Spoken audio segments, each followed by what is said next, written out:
एक बार की बात है, यूपी के एक छोटे से गांव में रात के 12 बजे सुनीता के दरवाजे पर कोई आता है।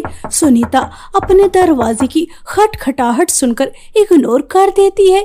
दरवाजा दोबारा से खटखटाया जाता है। सुनीता दोबारा से इग्नोर कर देती है। कुछ समय बाद फिर से दरवाजा खटखटाया जाता है। इस बार सुनीता को बहुत ही ज्यादा गुस्सा आता है और वो गुस्से में दरवाजा खोलती है। क्या है, दरवाजा तोड़ोगी क्या? समय देखा है क्या हो रहा है? पूरे 12 बज रहे हैं और तुम इस समय मेरे दरवाजे पर क्या कर रही हो? क्या चाहिए तुम्हें? मैं एक भिखारन हूँ, मुझे बहुत भूख लगी है और घर पर मेरे बच्चे भूखे बैठे हैं। अगर कुछ खाने को मिल जाता तो बहुत अच्छा होता। कुछ खाने को दे दो इस भूखी भिखारन को। भिखारन, रात के 12 बजे मैं तुझे गर्मा गर्म खाना परोस के दूंगी। कहीं की महारानी है ना तू? चली जा मेरे दरवाजे से, इससे पहले कि मुझे और ज्यादा गुस्सा आ जाए। अरे देखो, ऐसा मत करो, मुझे बहुत भूख लगी है, मेरे बच्चों को भी बहुत भूख लगी है। मैं तुम्हारे आगे हाथ फैला रही हूँ, कृपया करके इस भिखारन को कुछ खाने को दे दो। ये तुम बिल्कुल अच्छा नहीं कर रही।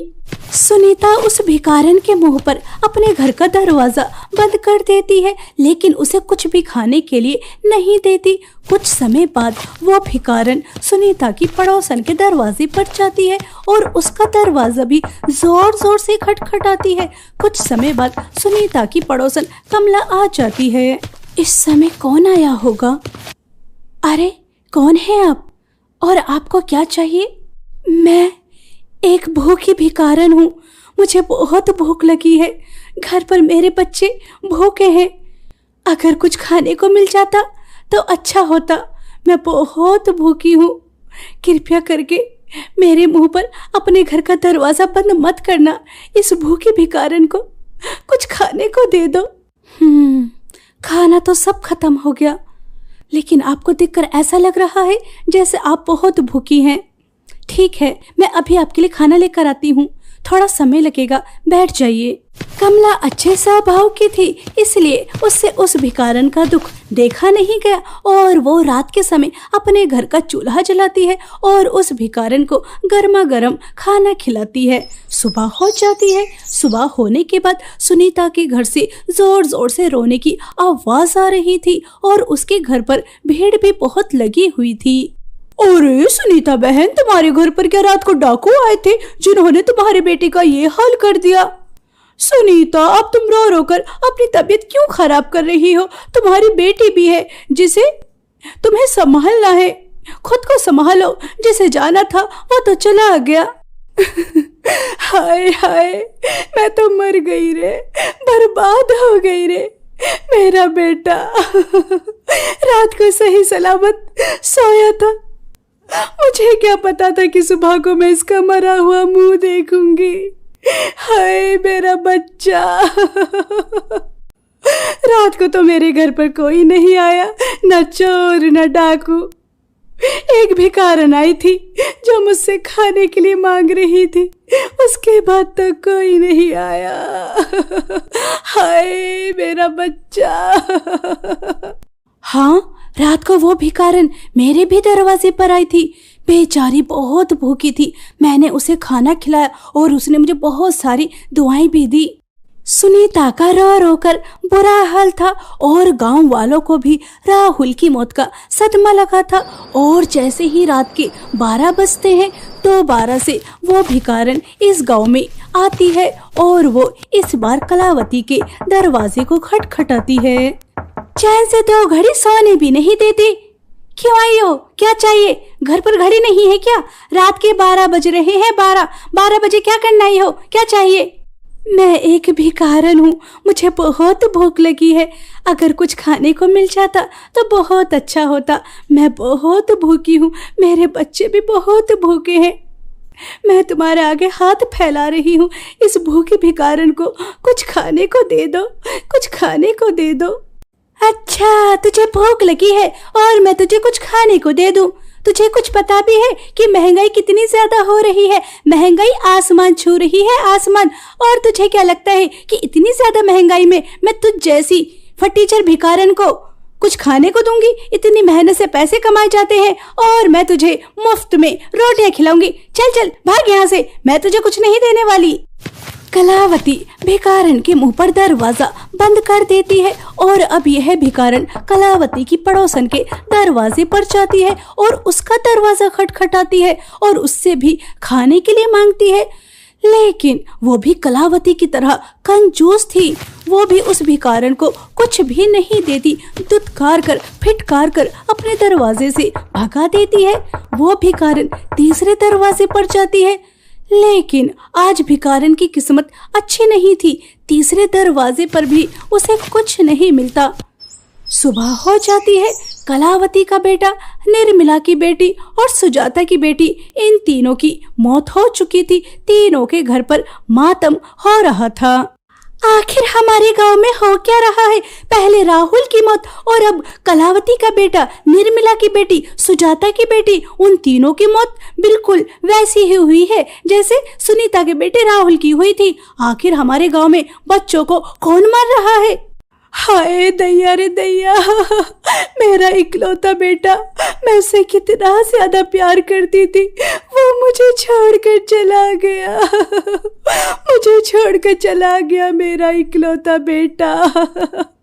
मेरा बेटा मुझे छोड़कर कैसे चला गया? अब मैं उसके बिना कैसे रहूंगी? अरे बहन, मेरी तो कुछ समझ में नहीं आ रहा। जिस तरह से राहुल की मौत हुई उसी तरह कृष की भी। आखिर हमारे गांव में कौन घूम रहा है जो रात को ही बच्चों को अपना शिकार बना रहा है? चारों तरफ चीख पुकार की आवाजें आ रही हैं, पूरे गांव में मातम छा रहा है, मातम। आखिर कौन है जो बच्चों को अपना शिकार बना रहा है? मेरा बच्चा तो मेरे पास ही सो रहा था। रात को तो मेरे घर पर कोई आया भी नहीं, कोई भी नहीं। एक भिखारन आई थी जो मुझसे खाने के लिए मांग रही थी, लेकिन मैंने उसे अंदर नहीं आने दिया, दरवाजे से ही भगा दिया। उसके बाद तो कोई नहीं आया।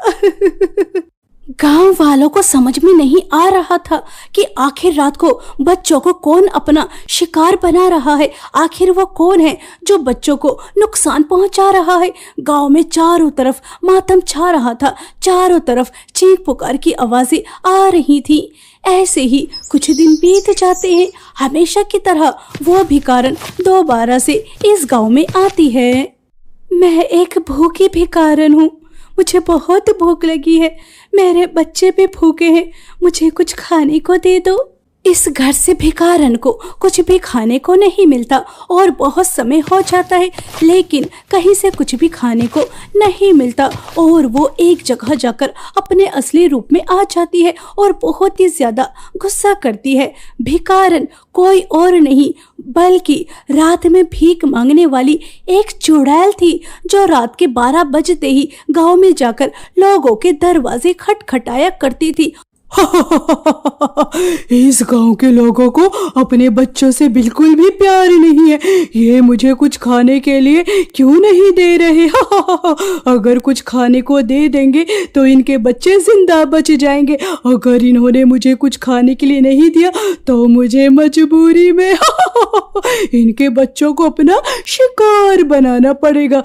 चलो दूसरे घर पर जाती हूँ, क्या पता वहां पर कुछ खाने को मिल जाए। अगर नहीं मिलेगा तो मुझे बच्चों को तो शिकार बनाना ही पड़ेगा। ऐसा सोचकर वो चुड़ैल इस गांव के दूसरे घर पर जाती है और वहां जाकर भीख मांगती है और उसे यहाँ पर कुछ खाने के लिए मिल जाता है और वो चुड़ैल खुश होकर वहां से आ जाती है। लेकिन जिस घर से उसे खाने के लिए नहीं मिलता, जब उसकी माँ सो जाती है तो वह उसके घर पर जाती है ताकि वह उसके बच्चे का शिकार कर सके। तुम्हारी माँ की वजह से तुम्हें सजा मिल रही है। अगर तुम्हारी माँ मुझे कुछ खाने को दे देती तो तुम बच जाती, लेकिन अफसोस अब तुम नहीं बचोगी।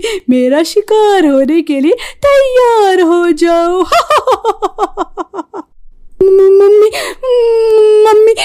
देखिए ये चुड़ैल मुझे मार देगी। मम्मी मम्मी उठिए उठिए, जल्दी से उठिए। मम्मी ये चुड़ैल मुझे मार देगी। चुड़ैल मुझे छोड़ दो। मैंने तुम्हारा क्या बिगाड़ा? मुझे छोड़ दो, मुझे छोड़ दो। मम्मी उठिए ना। देखिए ये चुड़ैल मुझे मार देगी। ये चुड़ैल मुझे मार देगी। तुम्हारी माँ नहीं उठेगी, अब तुम्हें मेरा शिकार होना ही पड़ेगा। सुबह को तुम्हारी माँ तुम्हें देखकर तड़प उठेगी। उसकी बेटी के साथ ये सब किसने किया? लेकिन किसी को पता ही नहीं चलेगा कि इस गांव में रात को भीख मांगने वाली चुड़ैल आती है और उनके बच्चों को अपना शिकार बना लेती है। चलो जल्दी से अब मेरा शिकार हो जाओ। और इतना कहकर भीख मांगने वाली चुड़ैल उस मासूम बच्ची को अपना शिकार बना लेती है और खुश होकर वहां से आ जाती है। सुबह को कावेरी अपनी बेटी को देखती है तो उसकी चीख निकल जाती है। उसका भी रो रो कर बुरा हाल था और अब तो गांव वालों को बहुत ही ज्यादा टेंशन हो जाती है। इस गांव में जो भी बच्चों का शिकार कर रहा है वो बहुत ही ज्यादा शातिर है, बहुत ही सावधानी से काम कर रहा है। वो कानों कान किसी को खबर भी नहीं होने देता। अब हमें रात को जागना होगा, इस गांव में पहरा देना होगा, यह पता लगाना होगा आखिर वो कौन है जो रात को आता है, मासूम बच्चों को अपना शिकार बनाता है। मेरी बच्ची को उस भिखारन ने मारा है। उस भिखारन ने मेरी बच्ची को मारा है। मैंने उसकी आंखों को देखा था, उसकी आंखें आम नहीं थी, बहुत खतरनाक थी। उसने ही मेरी बच्ची को मारा है। रात को मेरे घर पर आई थी, उसने ही मेरी बच्ची को मारा है। मेरी बच्ची मुझे छोड़ कर चली गई।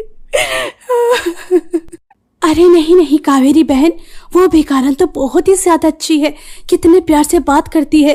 बेचारी का पति शराबी है, अपने बच्चों का पालन पोषण करने के लिए भीख मांगती है। इज्जत घराने की है इसलिए रात में भीख मांगती है। वो बहुत अच्छी है।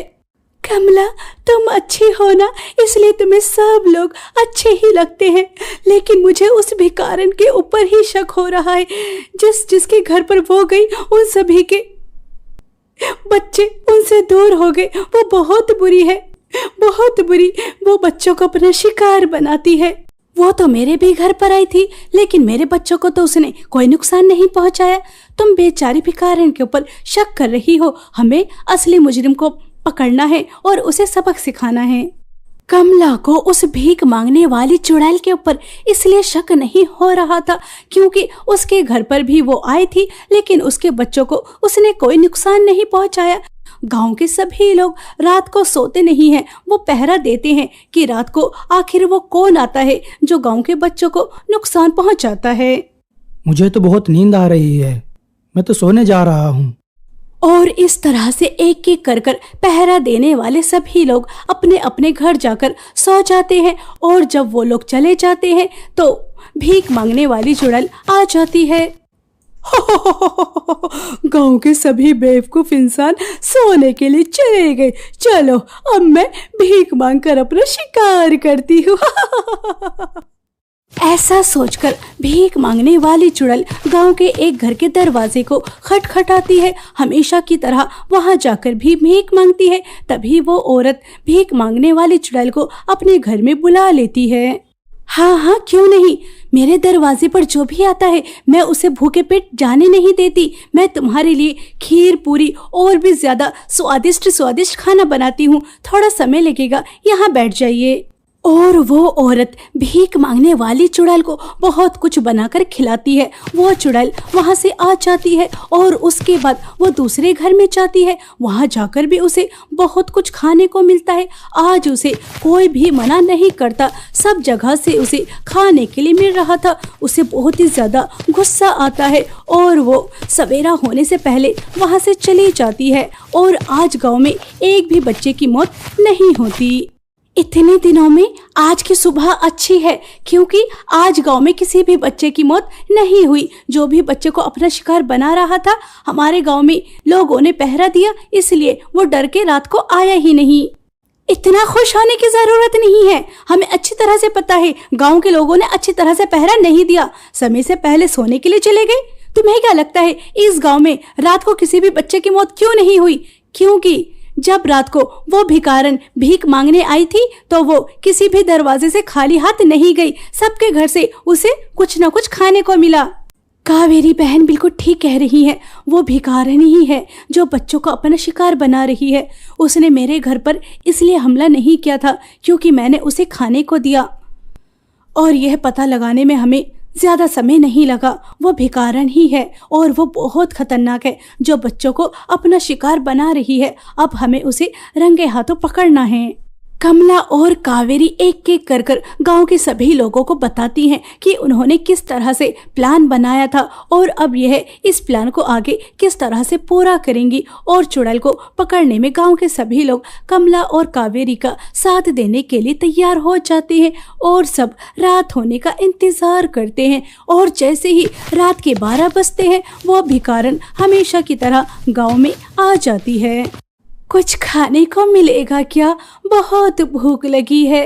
चुड़ैल को इस घर में कुछ भी खाने को नहीं मिलता और वो खुश होकर आ जाती है क्योंकि वो सोचती है कि अब वो इस घर में शिकार आसानी से कर सकती है। और जब सुनहरी सो जाती है तो वो उसके घर पर आती है और उसके बच्चे को अपना शिकार बनाने ही वाली थी कि तभी गांव के सभी लोग वहां पर आ जाते हैं और रंगे हाथों भीख मांगने वाली चुड़ैल को पकड़ लेते हैं। भीख मांगने वाली चुड़ैल मेरे बच्चे को अपना शिकार बनाएगी, अब तो यहाँ से बचकर नहीं जा सकती। और उसके बाद गांव के सभी लोग इकट्ठा होकर उस चुड़ैल को बहुत मारते हैं और उसे एक पेड़ से बांधकर जला देते हैं। रात को भीख मांगने वाली चुड़ैल का सर्वनाश हो जाता है और अब गांव वाले चैन और सुकून की सांस लेते हैं कि उन्होंने इस गांव के बच्चों को जो अपना शिकार बना रही थी उस चुड़ैल को मार दिया है, उसका सर्वनाश कर दिया है।